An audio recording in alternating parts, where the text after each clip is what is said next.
आरम्भाम् नाथशङ्करमध्यमाम् अस्मदाचार्यपर्यन्ताम् वन्दे गुरुपरम्पराम्। ॐ श्रुतिस्मृतिपुराणानाम् आलयं करुणालयं नमामि भगवत्पादं शङ्करं लोकशङ्करं शङ्करं शङ्कराचार्यं केशवं बादरायणं सूत्रभाष्यकृतौ वन्दे भगवन्तौ पुनः पुनः।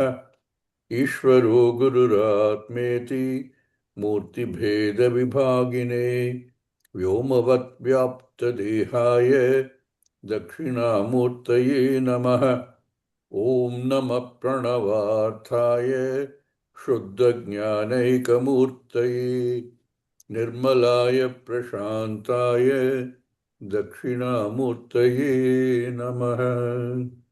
ॐ सहना भवतु सहनौ भुनक्तु सह वीर्यं करवावहै तेजस्विनावधीतमस्तु मा विद्विषावहै। ॐ शान्ति शान्ति शान्तिः।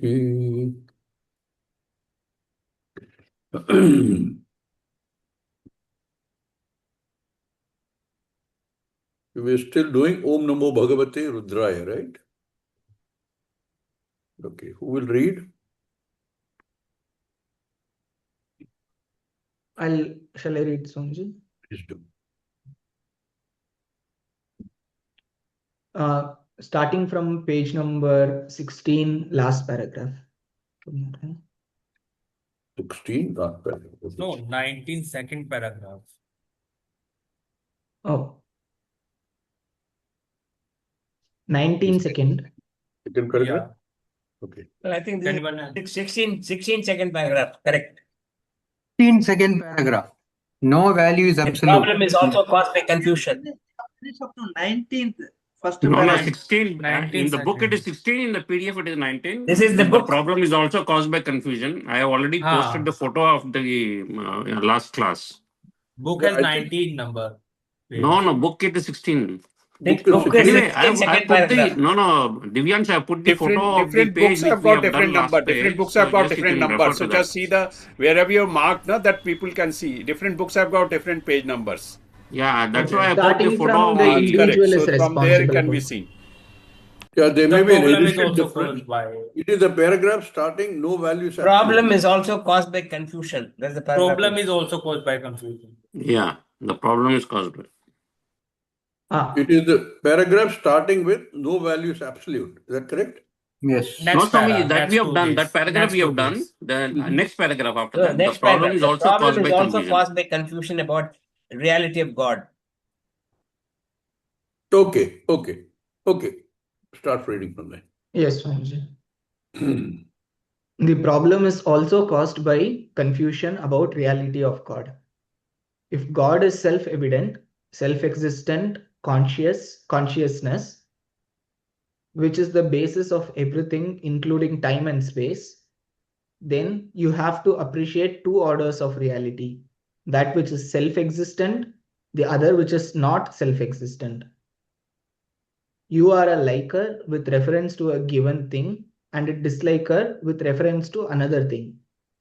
Now, you can say you are both liker and disliker, or you can say you are neither liker nor disliker. Both liker and disliker are only referential.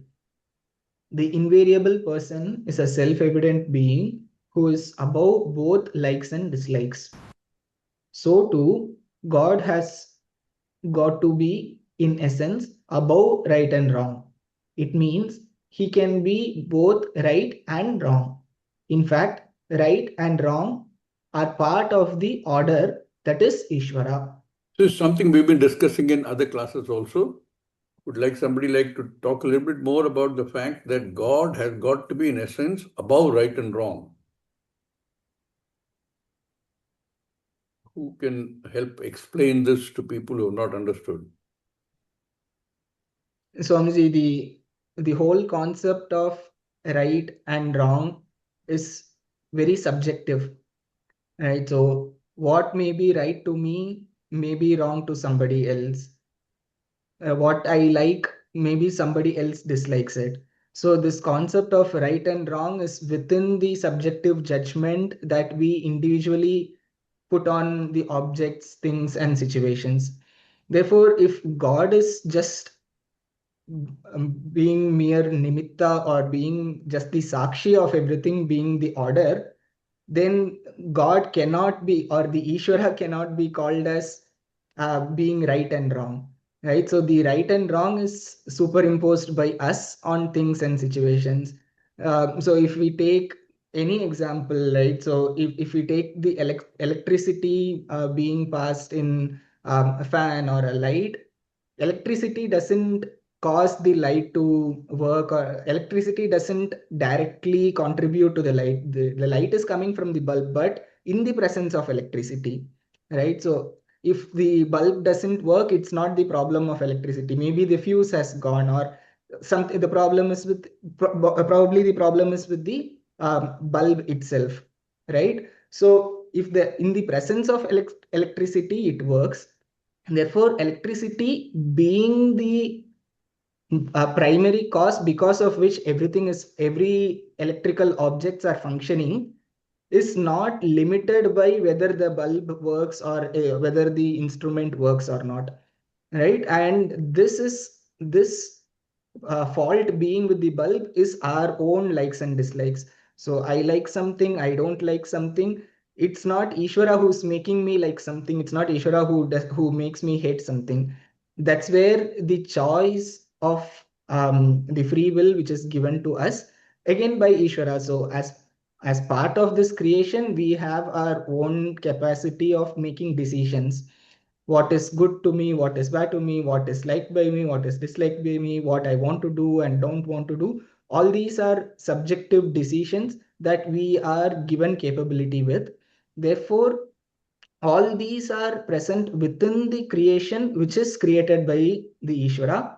And Ishvara being, and according to our Shastra, Ishvara is the creator and the created. The Ishvara is also called the Upadana Karana and Nimitta Karana here, right? Therefore, everything is contained within that order itself. That's exactly what Swamiji is saying. In fact, right and wrong are part of the same order, which is Ishvara. Good. Yes. But you want to add something to it? I think it's in the Kathopanishad also, right? Nachiketa asked this question: what is beyond punya and papa? Tell Correct. me that. Correct. What is dharma, what is not, neither dharma nor dharma, and is both. In the modern context, he gave an example of electricity, but any technological improvement, you can question, is it good or is it evil? AI, which is the subject most everybody is talking about, is it good or is it dangerous? There's a lot of debate going on all over the place. AI by itself is neither good nor evil. You can say it is both good and evil. Any technology is like that. Nuclear technology, is it good or is it evil? It can be both. It is by itself neither. Remember, we've been talking about this in other classes also.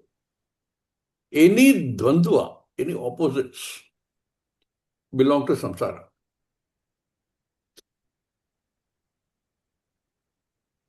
What causes this end to happen, that end to happen? Both are the same source. So God is neither right nor wrong. He is both right and wrong. Very subtle this thing you have to understand. God is both zero and infinity. He is neither zero nor infinity. So these are issues which we have to repeatedly talk to ourselves about, talk to others about. How do we see Brahman, we see in the form of Ishvara because we have a shortcoming. We are not able to see Brahman. So we postulate an Ishvara by postulating idea of Maya.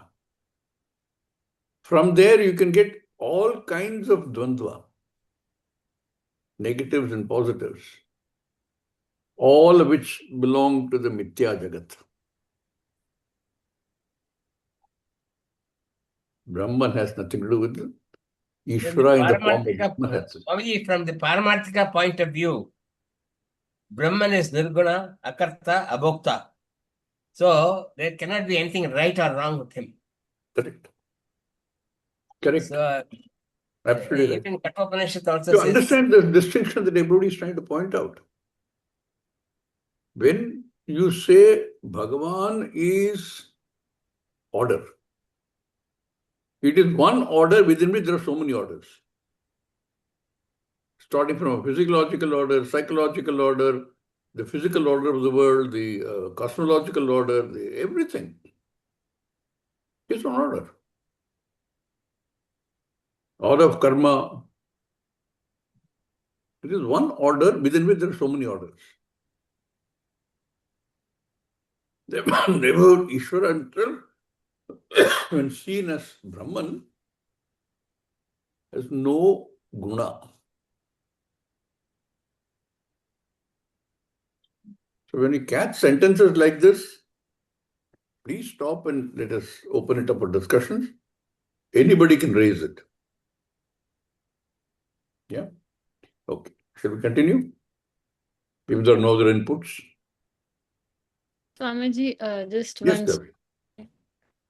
In Bhagavad Gita, that shloka comes, lipyate nasa papebhya. Is that also like similar Correct. thing has been? Papa Punya has nothing to do with Bhagavan. Papa Punya belongs to the Jagat. That's why Divansh pointed out, no? In Kathopanishad also we've seen Nachiketa was so already learned in a way that he's asking, what is it that first he asked whether there is something after the death of the body. And then he asked, what is it that is beyond dharma, dharma, punya, papa, time, past, present, and future? One day we will do the Atharvashisha Upanishad. It's a prayer we do to Lord Ganesha pretty regularly. And in that, all of these are brought in. Atitaha is a word that you'll hear very often. Transcends. So then you understand the sentence. It is above right and wrong. It means it can be both right and wrong. And he neither right nor wrong. It's above both right and wrong. Swamiji, Kathopanishad 2.2.11, Ashabdam, Asparsham, Arupam, Abhyayam. Brahman is beyond all attributes and limitations. Nirguna. Yes, shall we continue? Yes, Swamiji. Swamiji, one more thing. Yes, yes. Like if I may. Who is that? Divyansh? Go ahead. Yes. In GHS also, like we studied, and I think in the last class, Anand also shared this, like there is one more logic that, because in every dvandva, when we say, not dvandva, but right cannot exist without wrong, right? And wrong cannot exist without right. So they have mutual codependence. So that means that there is no independence to any of them. So then we must have the third element which gives the satta to both right and correct. wrong. So that is Ishvara. And being the satta of it, we can say that it is like the reality of both right and wrong is Ishvara only. You've heard the phrase, all these bandhvas are two sides of the same coin. Raga and Dvesha, two sides of the same coin. Sukha and Dukkha, two sides of the same coin. When you say two sides of the same coin, what do you mean? You cannot have a coin with only one side. Correct? Otherwise, you can't use it for toss. Head or tail. You can't use it. It is two sides of the same coin. These two exist together. No sukha can exist without dukkha. No labha can exist without alabha. No ananda can exist without anananda. They are all part of the same scale. Yes, Padmashri.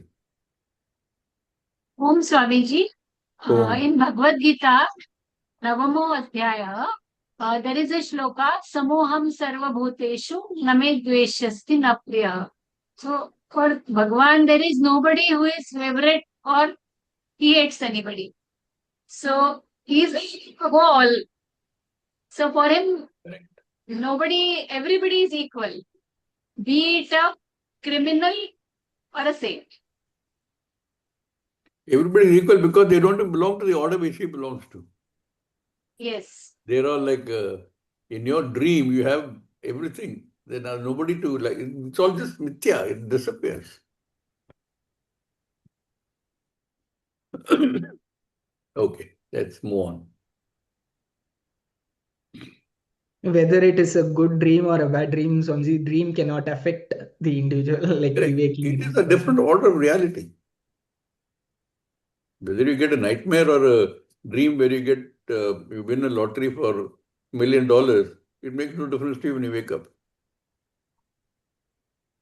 Yeah. The whole world can be reduced to one order consisting of many orders. There is an astrophysical order, a geological order, a biological order, a physiological order, and there is an epistemological order. There is order governing dharma and karma. Within these various orders alone are all opposites. When all that is here is God, it is childish to even think of evil with a separate being as its locus. With what context is he saying this? Do you remember what we read in the last class? No, Western God has only positive side. They say there's a God, and then they cannot attribute evil to that God. They concoct something called the devil, Satan. And then they'll say all other religions are part of that.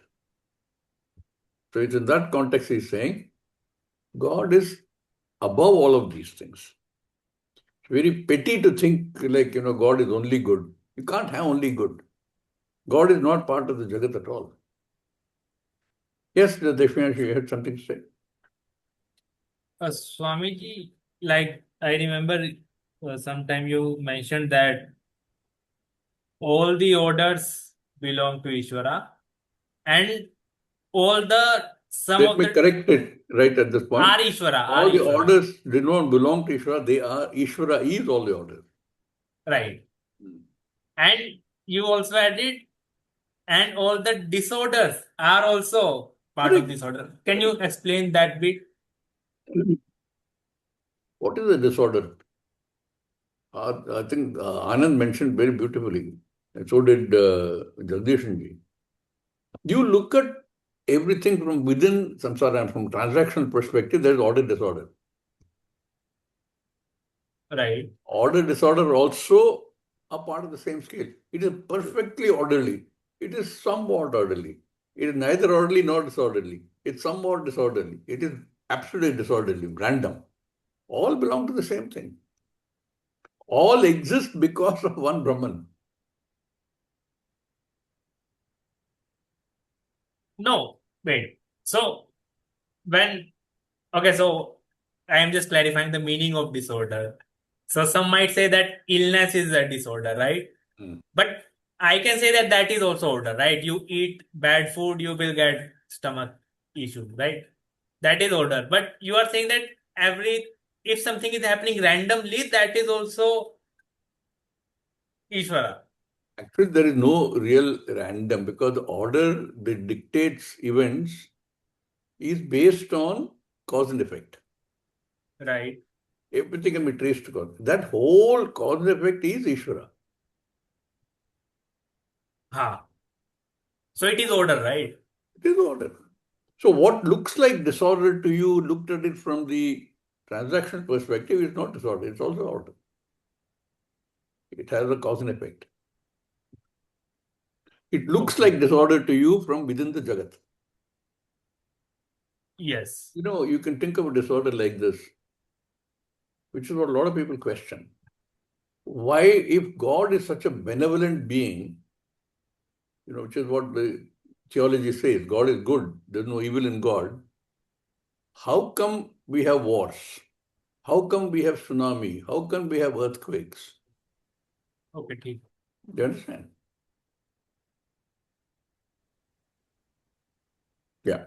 Swamiji, our ability to see order is only limited to the cause and effect that we can see, the direct cause and direct effect. So if somebody hits me, it pains. So that is the maximum level of order that we can see. But our Shastra says the order is beyond that. Even Punya Papa is something we have done and the results of which we cannot connect to its cause. But Puja Swamiji in one of his speeches says like even bubbles coming out of a boiling water also has an order, right? So it just doesn't happen randomly. There is an order to it, but we are unable to see it. But still there is order. And wherever we can appreciate this order, we will be able to see Ishvara in it. And that order itself is Ishvara. That's why when we see a sunrise, okay, wow, it is beautiful because we are able to see an order there. And wherever we can see the order and appreciate the order, we can appreciate the Ishvara there. Absolutely right. This perspective makes all the difference. You see from within the Jagat, from the transactional perspective, it is one thing, order, disorder. I can only see this much. There are adrishta, things which I can't see. Yes, Jayanti ji. Order and disorder with respect to science is entropy. Universe is always, the entropy is increasing. Its amount of disorder is increasing always. If you see a crystal is imperfect, if it is a crystal, there is a perfect order in it. Whereas if you see a gaseous item, it is at random. Lot of entropy, lot of commotion, lot of confusion. So from that perspective. Correct. Okay. Shall I continue? Shall I continue, Swamiji? There's a note somebody sent us in missing.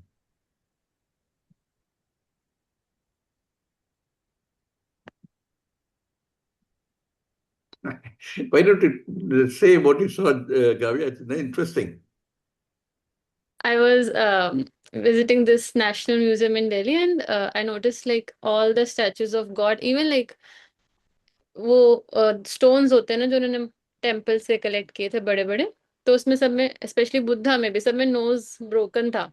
So then when I came home, I was researching why like the noses are broken on everything. And even in Greece, जो ancient Greece में the gods were pagan gods, उनका भी nose were broken because the colonizers used to believe like later on Christianity and Islam that if they break the nose of the statue because they think God is the statue. So if they break the nose, the soul of the God will suffocate inside and thus the God of this religion will die. And that's why they used to do this. Interesting. Also a fact that nose is one of the small protruding portions which can be broken very easily. That probably also contributes to this. But I'm glad that you saw this and you went back and did some thinking on it. Yes, let's continue. Being the maker, God has got to be all knowledge and all skill. The material necessary for making the Jagat is not made by God. If it is, then it has got to be made out of another material that is not yet made. That primordial material has to be identified as non-separate from God. The fact opens your eyes to see that the created world is never independent of nor away from the material cause, which is also God. Okay. The fact open your eyes to see that the created world is never independent of or away from the material cause, which is also God. If the world is in the form of one implicate order, then anything that happens therein is explainable in terms of cause-effect relationship. When I have neither the leisure nor readiness to look into a person's background, I cannot but call a person evil. If that dubbed criminal subjects himself to psychotherapy, the therapist is bound to validate the person from the standpoint of his background, even though his action is definitely wrong. So, this is one of the reasons why we should generally be very careful not to be judgmental about anybody. Because we never have complete data. We don't have data on the incident itself. We don't have the data on what impelled the person to conduct himself or herself in that fashion. We don't have any data perhaps on their background, their childhood, and so on. So what Swamiji is saying is that this is what Anand only mentioned, or somebody mentioned, that our perception is very limited. An individual human being's perception is very limited and influenced heavily by one's own experiences. The way I would see one issue may not be the same way another will see the issue. Otherwise, we won't have so many different. The way one would see what all these protesters were doing in Jantar Mantar, there are so many people have different views. And all of them are being judgmental. And they all have some evidence to show for their judgment. There are people who say there is an underlying cause, that there is unemployment among the youth, and therefore it is justified they go on a strike like this.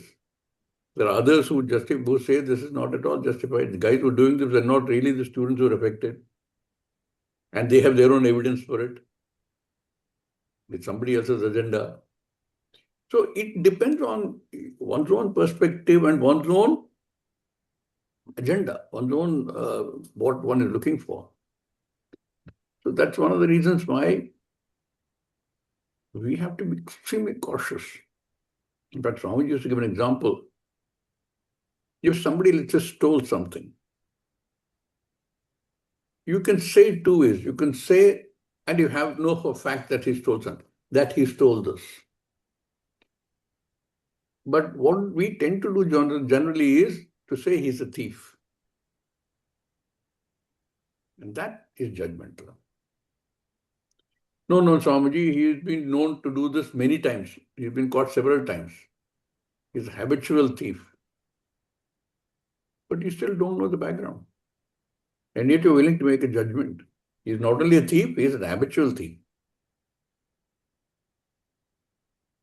So one has to be very cautious in pronouncing judgment.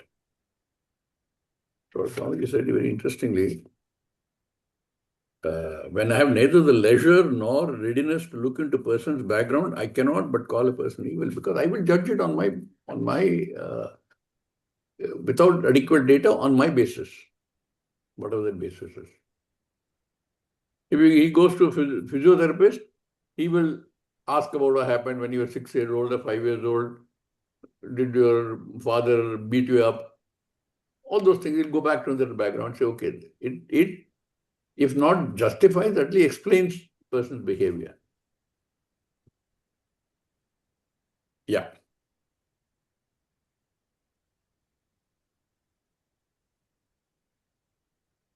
Okay. So what exists in this world is only right and wrong, not good and evil. The right and wrong stem from the order that is not separate from the ordainer, God. we even go one step further. If the made is not separate from the maker, the effect is not separate from its cause, then what kind of reality does the effect or even the cause have? Swamiji, here, how is Swamiji differentiating right and wrong, Swamiji? So Right what and exists wrong, in this world is only right and wrong. ultimately, right and wrong will depend who said that. Somebody, I think Divyansh said that. Perspective. I think, you said that. So right is from my perspective right. And from somebody else's perspective is not right. But if you study Vedanta for a while, your whole agenda changes from gaining this, gaining the other, gaining this, or putting somebody down, to understanding moksha. Once you come to that level of questioning, then all these rights and wrongs are irrelevant. Only that which helps me in the direction of that goal of mine, which is moksha, is right. That which takes me away from that is wrong. That's all. I have a clear ultimate goal of moksha. Otherwise, what happens? We have short goals. I have to, I don't know, make my sales quota this month. Some competition has gone and caught hold of the customer that you thought you were developing for yourself. So you don't make your quota. Short objectives. Good things happen when out of the blue you get an order. Bad things happen when somebody else takes away that order. That is good and bad only from this perspective. But from the perspective of understanding the totality, from understanding moksha, you filter it down to only that which helps me get there and that which takes me away from it. Yes, Divyansh. I think, Swamiji, we can also say here that right and wrong means that in logical terms, like Boolean, like true and false. But good and evil is when we add our sentimental value to that thing. So I think we can say that. You can. Only thing is, remember, even right and wrong is very much subject to perspective. Only perspective from which you can say something is to be done and not done is based on what Veda tells you to do, not do. Why is that? Because Veda tells you to do something because that helps you towards moksha. Veda tells you not to do something because it takes you away from moksha. Otherwise, right and wrong is my judgment, may not be the same as other people sitting in this classroom. They may have a different opinion on that. But you're right. Those are subjective opinion. Sorry.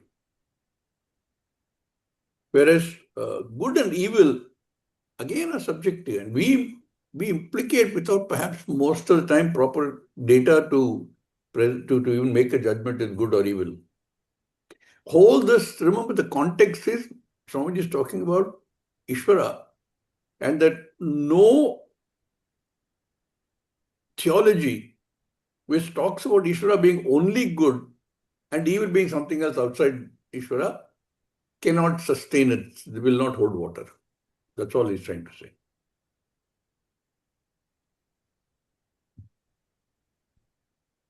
Yes, Swamiji.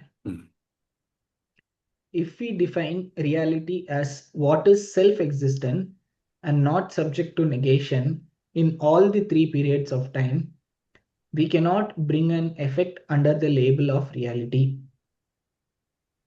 For it is neither self-existent nor is it beyond negation. A pot, an effect, is not self-existent. It is dependent on clay. In fact, it is clay. Being an effect, the pot was non-existent before its creation, nor will it exist after it is broken. It is subject to time. The effect is therefore not real, Satya. Much less it is non-existent, Tucha. Every effect is only a form with a name and it is mithya ontologically. If the effect is mithya, the status of cause attributed to Ishvara is also mithya. In other words, Ishvara is essentially beyond cause and effect, in spite of being both the cause and effect. This transcendental nature releases Ishvara, God, from being both right and wrong. Being transcendental, God is not subject to time, place, or any given attribute, making him a given substantive. A couple of things I'd like to suggest here. It says here, the transcendental nature releases Ishvara from being both right and wrong. I would have used the word being either right or wrong. Correct? God, Ishvara, is neither right nor wrong. It is both or neither. That's one aspect of it. Second aspect I'd like to bring to your attention is, when you first start learning, and some of you have been learning for quite a while, you will understand this. If people have not been learning for just begun recently, then what happens? Well, the first question that comes to one's mind is saying, what is this whole Jagat? Where did it come from? Then scientists do all this research and they'll tell you Big Bang theory, that theory, this theory. None of which answers this, because when you even take Big Bang and then somebody asks them, he says there was a Big Bang 13.7 billion years ago and then the whole universe was formed.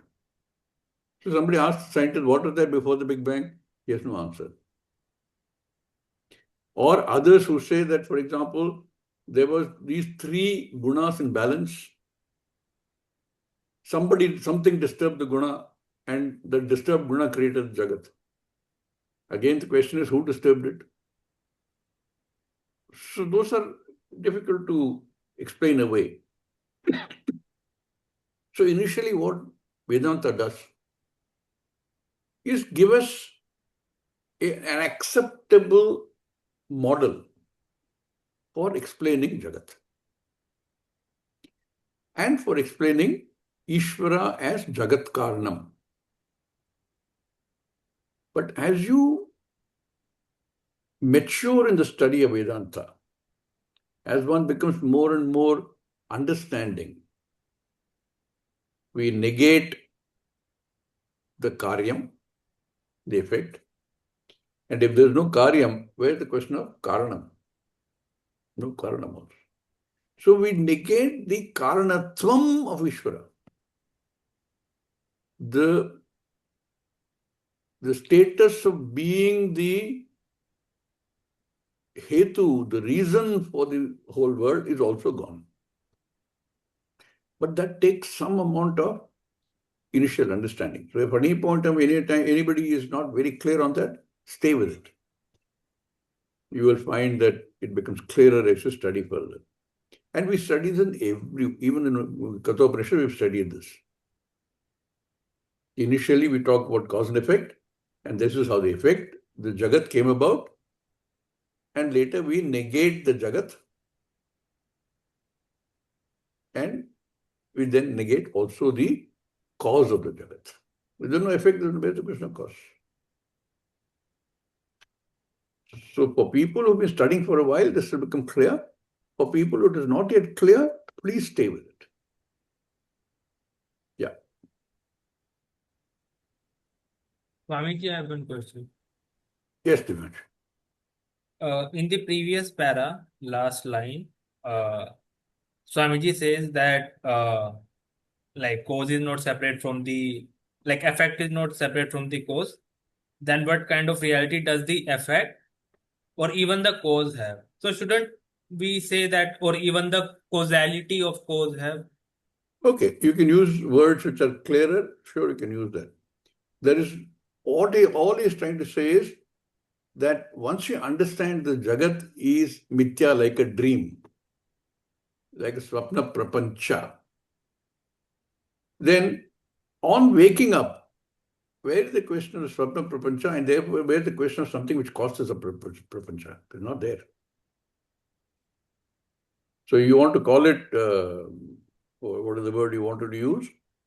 Causality of the Yeah, cause. you can use that. You see, these words have to explain to us what it is trying to say. If that makes it easier to understand, keep it as causality. I called it karanatvam. The status of being the cause is lost. Sure, you can call it causality. Swamiji, I have one more question. Yes. In this Karya Karan Prakriya, so when we say that, okay, we have Ishvara, that is the cause and cause for this Jagat, right?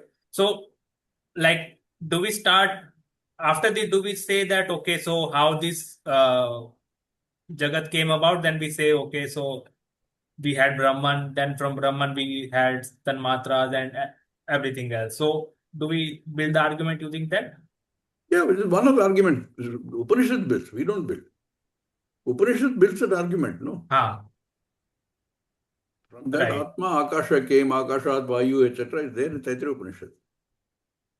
It is that says it for us to accept that as a starting point. That's why I said we postulate Mithya and say Jagat came because of that. And later we negate Mithya also. And therefore everything that comes after that is negated. And once that is negated, no effect, there's no cause.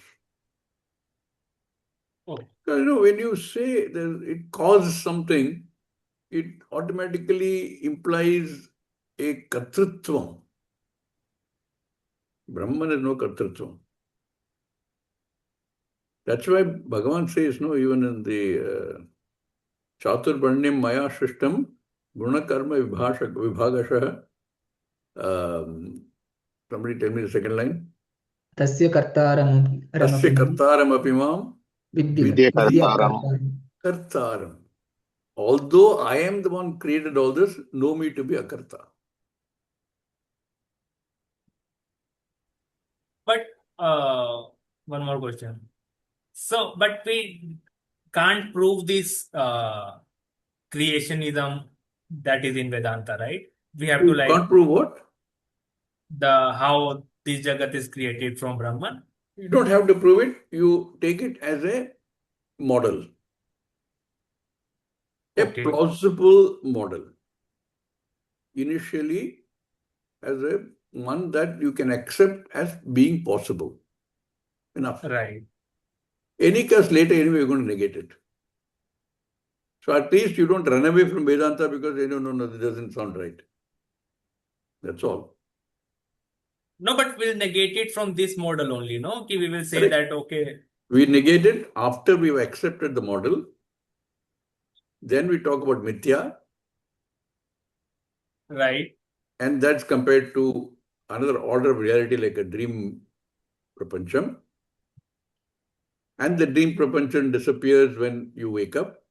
Like that here also, when you awake from the ignorance, that prapancham also goes. Pragasvat prabodha samaye yap pratyabhijnayate. Okay, but for this, like, person has to first have the Shraddha on the Shastra, right? That Shastra is saying that how it is created. We have to accept that. You don't start with studying that part of the Shastra. How do you start? How do you start studying? When you start studying, you don't even know what moksha is. Do you know what moksha is when you started? No. You knew there was something there. And you've heard things like, moksha means no birth and death. What does that mean? That means I will become immortal. Those are the words we use.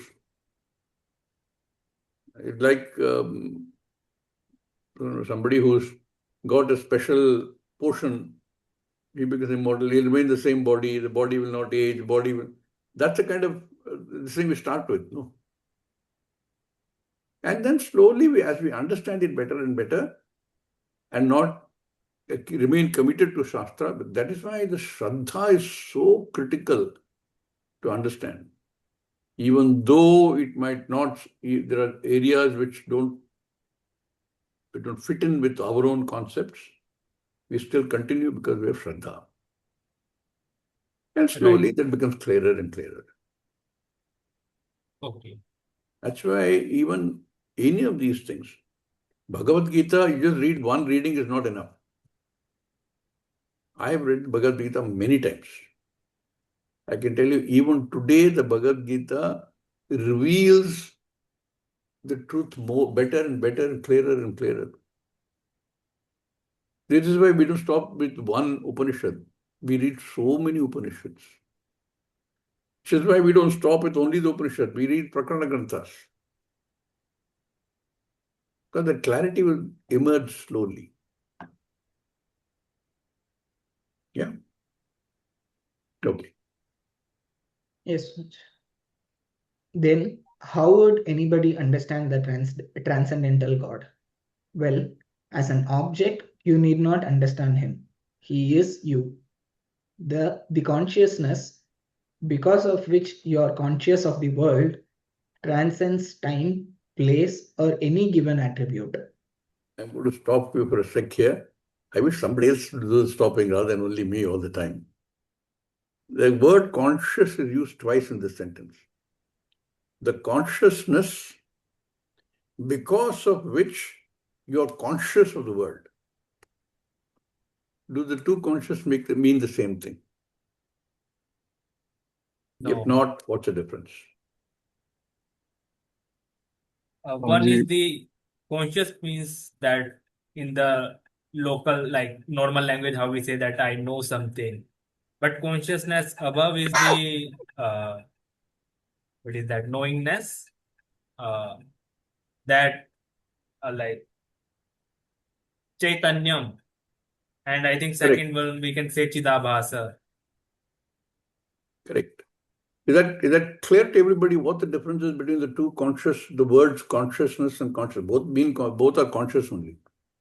What are we clear about the difference? Like when someone is in coma, we will say that he is not conscious. That is the second conscious. But a Vedantin will say that consciousness is still there. So that is the first consciousness. Correct. Swamiji, one is original and one is reflected consciousness, right?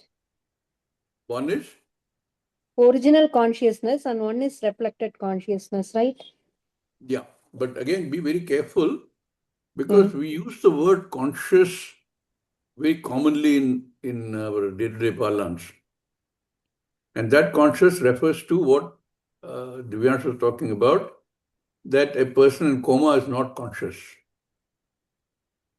Not only that, consciousness, that person is consciousness.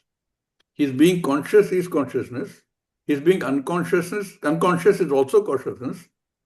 His being in the room is also consciousness. The doctor is consciousness. The treatment is consciousness. Everything is only that. That the difference is like saying, I know, because that also means there are things I don't know. But that which makes the know and the not know possible, which in many places Bhashyakara calls Nyatva, Nyapti, Nyadhatvartha, contains both. So if the thinker, I'd like somebody to stop and please raise this. Okay. Swamiji, Yes. Yes. we can say that this is the Adhishthan. It is. Consciousness. As long as you're clear about what you mean when you say Adhishthanam. Perfectly fine. Like the screen on which the movies play, which gives the support, which makes everything conscious also, and which makes everything unconscious. Also, correct. So that's that consciousness. Generally, to mean that consciousness which is Brahman, the word is better to use Chaitanyam. Like Divan said, Chaitanyam. Then there is no confusion. Yeah. I'll add one more point. So the meaning of the word consciousness or Chaitanyam is that which is self-revealing. So we don't need anything else to show something that it exists, right? So the common example that we use is any light or sunlight, right? So the sunlight is, or the light from a bulb is used for revealing things around. So if in darkness, I want a torchlight to see something, to see which that exists, but I don't need another torchlight to show that the torchlight exists, because the source of the light itself is the torchlight.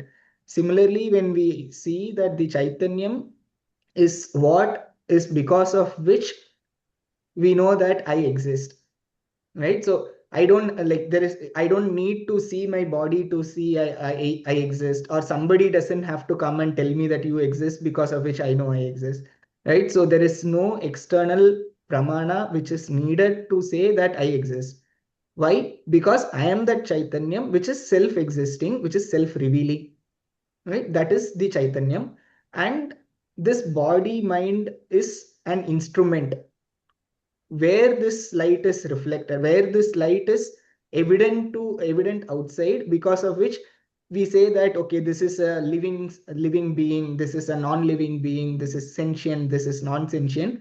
Is the difference is caused by the instrument where this consciousness or the Chaitanyam is revealing itself, right? So that is the difference between the first consciousness and the second conscious.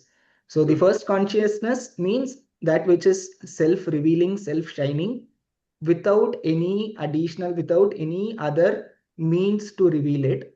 And the second conscious is where the consciousness is shining, right? So this is also again due to limitation of words, but we have to use words to understand this as well, right? So we see that, okay, I exist, but the same statement, the computer in front of me cannot say the same statement. Therefore, we say that the computer is not conscious and I am conscious, right? But the consciousness as self-revealing, self-shining consciousness is present everywhere.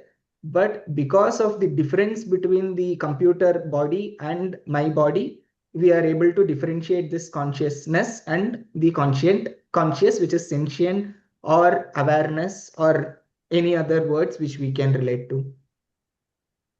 Correct. Tameva bhantam anubhati sarvam. There's only one source of this consciousness, and that is Chaitanyam. Everything else only it follows that only. Yeah. Shall we finish this? Yes, Swamiji. Both the transcendental God and the individual are one, non-dually one. While the Yangian or Jungian, I think he pronounced it Yangian, but for our purpose, we call him Jungian. It's easier. Yes, while the Jungian concept of God is both good and evil, God cannot be trusted. But a transcendental and immanent vastu, being, does not subject itself to any of our judgment either. Yeah. The individual is responsible for his actions and therefore nurses a sense of guilt in terms of omissions and commissions. Being guilty, there is always a fear of the imminent event of loss and sadness. In other words, the person is afraid of his or her own karma phala, the infallible one. The Lord, being the very order of all the laws, including the law of karma, becomes as though a source of fear, a chastiser. Prayer, being a karma of imploration, is expected to change the devastating course of the past and even win the benign support of the infallible Lord. Very nice. Okay, from here only we actually start the mantras. We got 3 minutes. I had to explain couple of points which you must understand. Each mantra or each set of mantra has a rishi associated with it.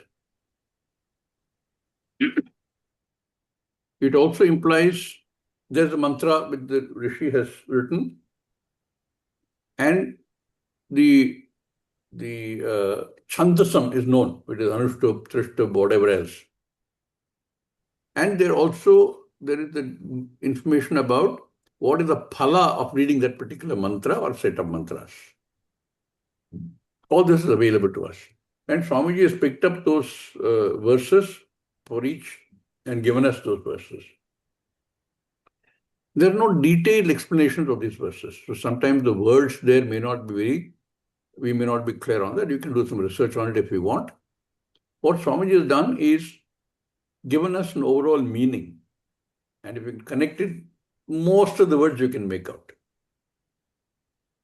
But you understand what Swamiji is doing. See, there is a rishi associated with each mantra, and that rishi has written up this dhyana shloka for that mantra. And that dhyana shloka meaning is also given, not in very great detail, not word by word meaning, nor is there a commentary on that. There's simple things given. The other point I'd like you to remember is, in this Rudram, Namakam, two words will occur again and again. One is Dhanush. What is Dhanush? Bow, like Lord Rama used to carry. And Ishu is an arrow. Because the imagery given in this is in the form of Lord Shiva wielding the bow and arrow. So you'll find that this occurs again and again in many of the mantras as the wielder of the bow. So we bow not only to Lord Rudra, we bow to his bow, we bow to his arrow, we bow to the hands that hold the bow, the hands that hold the arrow, the hand that hold the quiver, everything. Because everything eventually is only Brahman. So we'll start on that in the next class with the first mantra and its Jnana Shloka. Om Purnamada Purnamidam Purnat Purnamudachyate Purnasya Purnamadaya Purnameva Vashishyate. Om Shanti Shanti Shanti. Harihi Om Sri Gurubhyo Namaha. Harihi Om. Thank you.